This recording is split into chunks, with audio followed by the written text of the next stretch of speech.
नमस्कार। आज बात करेंगे आईपीएल 2026 के एक काल्पनिक ओपनिंग मैच की। ये मैच है रॉयल चैलेंजर्स बैंगलोर और सनराइजर्स हैदराबाद के बीच।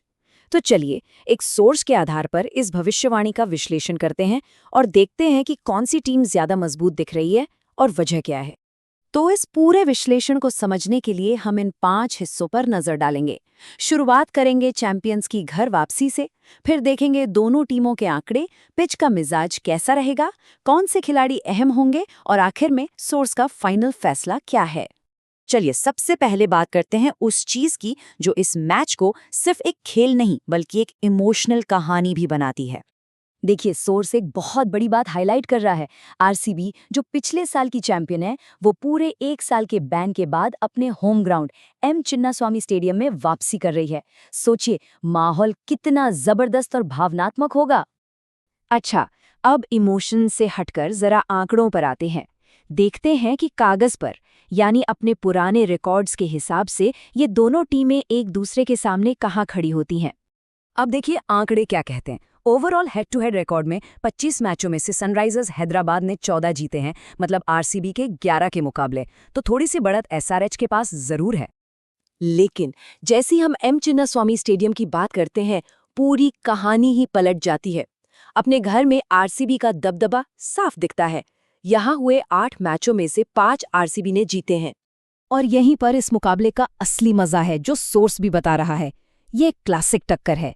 एक तरफ है आरसीबी के लेजेंडरी अनुभवी खिलाड़ी, तो दूसरी तरफ एसआरएच के युवा पावर हिटर्स। एक डिफेंडिंग चैंपियन है तो दूसरी 2 बार की विनर। तो टीमों की बात हो गई। अब उस मैदान को समझते हैं जहां ये जंग लड़ी जानी है, यानी एम चिन्नास्वामी स्टेडियम। सोर्स इस बारे में बिल्कुल साफ है। ये पिच बल्लेबाजों के लिए जन्नत है। मतलब यहाँ रनों की बारिश की उम्मीद करना बिल्कुल जायज है। खेल बहुत आक्रामक होने वाला है। और इसकी वजहें भी हैं। बाउंड्रीज छोटी हैं, रात के मैच में ओस यानी ड्यू का असर होता है, जिससे चेज करना आसान हो जाता है। और हाँ, शुरुआत में तेज गेंदबाजों को थोड़ी मदद भी मिलती है। कुल मिलाकर एक ऐसा मैदान जहां खूब रन बनते हैं और मैच का पासा कभी भी पलट सकता है। और ये सिर्फ कहने की बात नहीं है, आंकड़े भी यही गवाही देते हैं। देखिए 170 से ज्यादा का स्कोर यहाँ 94 बार बना है, तो ये बात तो पक्की है कि ये एक हाई स्कोरिंग ग्राउंड। चलिए अब आते हैं इस भविष्यवाणी के सबसे अहम हिस्से पर, यानी खुद खिलाड़ी और उनकी मौजूदा फॉर्म कैसी है। तो ये है सोर्स के हिसाब से दोनों टीमों की संभावित प्लेइंग 11। अब जरा गौर से देखते हैं कि इन लाइनअप्स में असली ताकत और कमजोरी कहाँ छिपी है। जब विराट कोहली के टी20 गेम पर सवाल उठते हैं, तो सोर्स याद दिलाता है कि पिछले साल उन्होंने क्या किया था। लगातार 19 छक्के।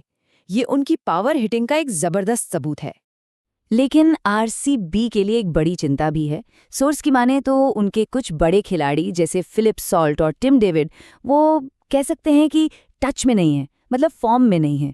और ऊपर से उनके स्टार बॉलर जॉश हेजलवुड का ना होना, ये तो बहुत बड़ा झटका है। और दूसरी तरफ हैं एसआरएच के टॉप ऑर्डर बल्लेबाज। सोर्स के मुताबिक अभिषेक शर्मा और ईशान किशन जैसे खिलाड़ी इतने विध्वंसक फॉर्म में हैं कि टॉप 3 में से कोई भी अकेले दम पर मैच जिता सकता है। तो हमने इतिहास देखा, पिच को समझा, खिलाड़ियों के फॉर्म पर भी नजर डाली। अब इन सब बातों को तौल कर देखते हैं कि सोर्स का आखिरी फैसला क्या है। तो सवाल यह है कि पलड़ा किसकी तरफ भारी है। और भविष्यवाणी बिल्कुल साफ है। भले ही मैच आरसीबी के घर में हो, लेकिन सोर्स के हिसाब से इस मैच में सनराइजर्स हैदराबाद का पलड़ा भारी है। और इसकी सबसे बड़ी वजह सिर्फ एक चीज पर आके टिक जाती है, करंट फॉर्म। सीधी सी बात है, एसआरएच के खिलाड़ी फॉर्म में हैं, लय में हैं, जबकि आरसीबी के कुछ अहम खिलाड़ी नहीं हैं। तो आखिर में ये पूरा मुकाबला एक बड़े सवाल पर आकर रुक जाता है। क्या अनुभव फॉर्म पर भारी पड़ेगा, या फिर युवा जोश चैंपियंस को उनके ही घर में मात देगा।